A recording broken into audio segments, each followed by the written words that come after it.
The head of Iran's judiciary signaled on Wednesday that there would be fast trials and executions ahead for those detained in nationwide protests. It comes as rights groups say over 2,500 protesters have been killed in one of the biggest challenges to Iran's leadership since the 1979 Islamic Revolution.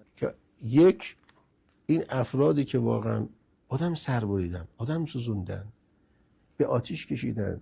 خب ما اگر می‌خوایم کاری رو بکنیم سریع باید بکنیم. اگر ببخشید کار دیر بشه حتی ممکنه همین کاری که امروز می‌کنیم 2 ماه دیگه انجام بدیم این اثر رو دیگه نداره. اگر ما تونستیم امروز یک کار رو انجام بدیم 2 ماه 3 ماه دیگه انجام بدیم اون اثر رو نخواهد داشت. The comments stand as a direct challenge to U.S. President Donald Trump, who repeated warnings on Tuesday that the U.S. would intervene if Iran's government kills more protesters. Monitoring the demonstrations from abroad remains difficult as internet access has been completely cut off. Activists said Wednesday that the satellite-based internet provider Starlink was offering free service in Iran, which has been a key resource to help Iranians get around the shutdown.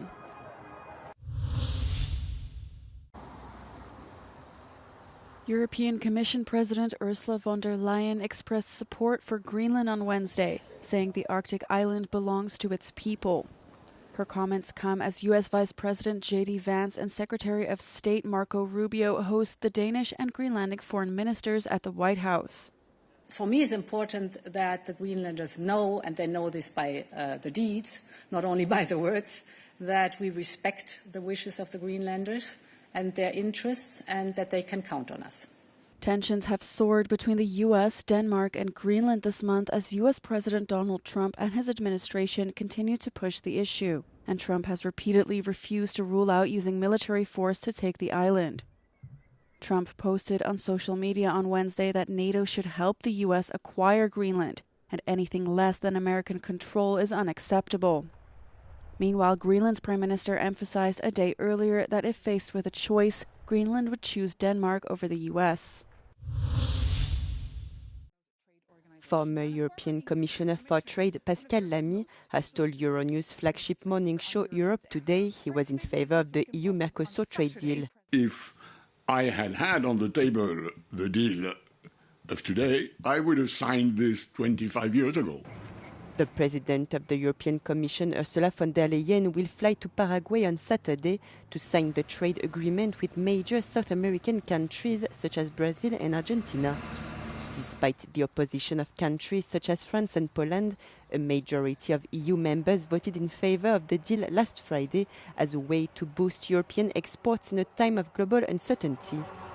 I can understand some worries on the green side because of deforestation in the Amazon. I can understand some worries on the farming side because there will be a bit more imports of beef or poultry.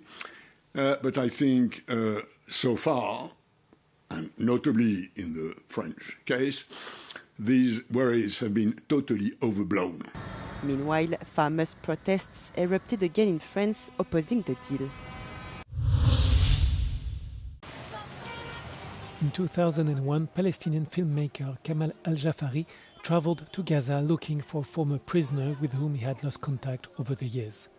Together with Hassan, a local guide, he started from the north and ended up in the south of Gaza, crossing roads and landscapes and meeting locals. He recorded this journey with his camera.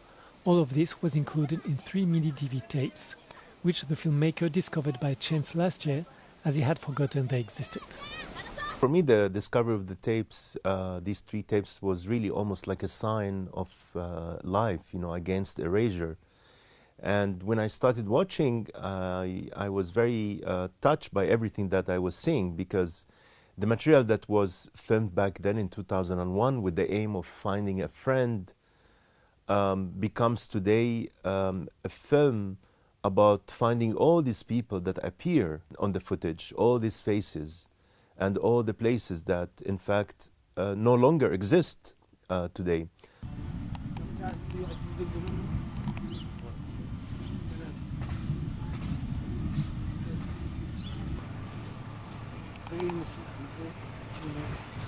Gaza already back then was an open-air prison where people had no freedom in moving and they were living under occupation. And you can see the roots of the violence that, in fact, became worse and worse with years, and of course in the last 2 years, that the roots of that is there in the condition of people being occupied, not being free. What this war did was destroying any possibility of life, with no schools, with no homes for people, with no hospitals. So anything that happened there would make the people simply want to leave. And this was the aim of the war.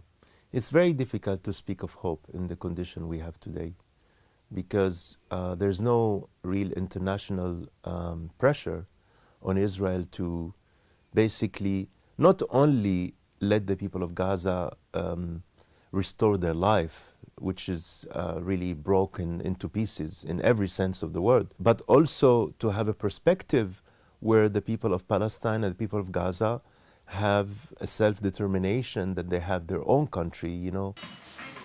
The documentary with Hassan in Gaza was honored with the Europa Cinemas Label Award at the Locarno Film Festival.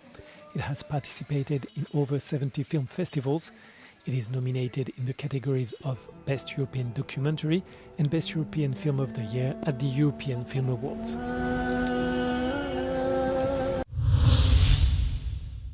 China's trade surplus surged to a record of almost $1.2 trillion, around 1.031 trillion euros last year, the government said Wednesday, as exports to other countries made up for slowing shipments to the United States.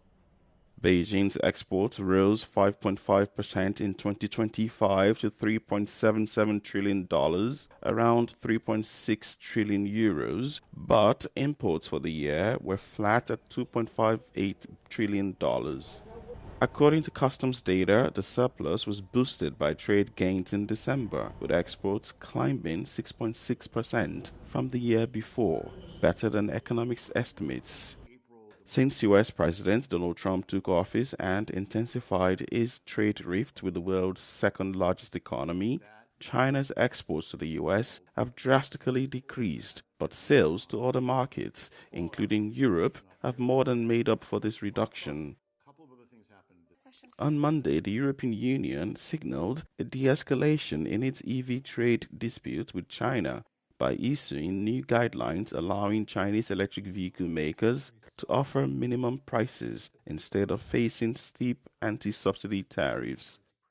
Analysts expect exports to continue supporting China's economy this year, despite trade friction and geopolitical tensions.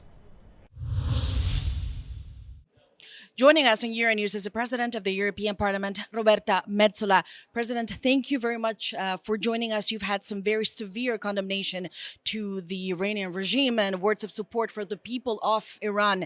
The difference is important. How concerned are you about the situation on the ground? Well, ever since I became president of this parliament, I have made it my mission to make sure that we stand with fights for freedoms around the world.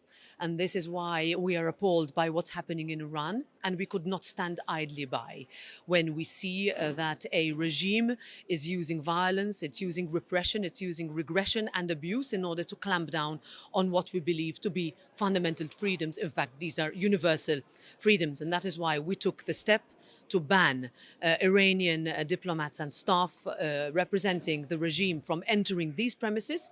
This has broad political support inside this House because we stand for the very opposite of what the regime stands for. And President, the international community set a very clear red line, and that is the protest should not turn into a bloodshed. Unfortunately, it seems that is the way it's going. What can the European Union do at this point?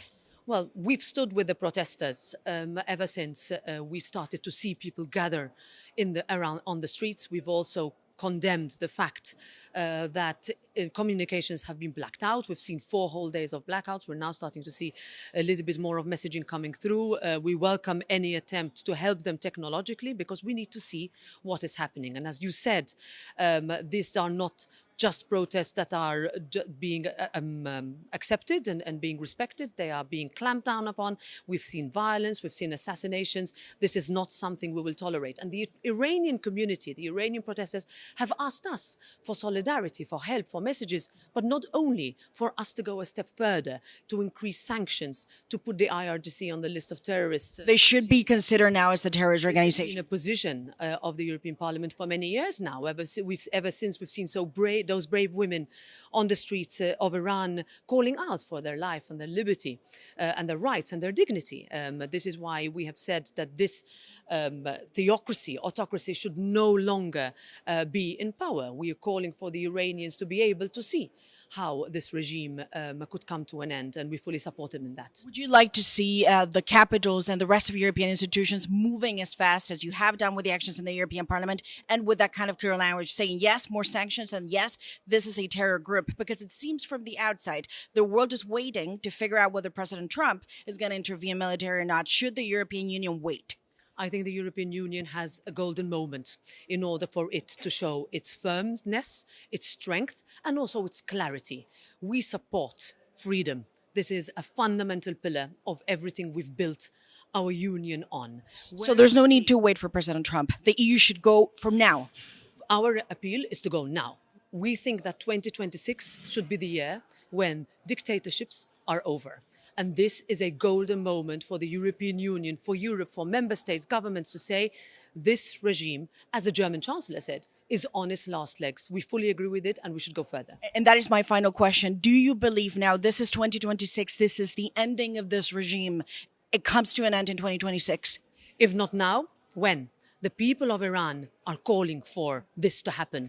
We believe in them. We believe in all their efforts in order to see that there is a change. There is a fall of the regime. How that happens, that's not for us to say. It's for the Iranian people to determine, but we support them. Well, President, thank you very much for joining us on Euronews. Thank you.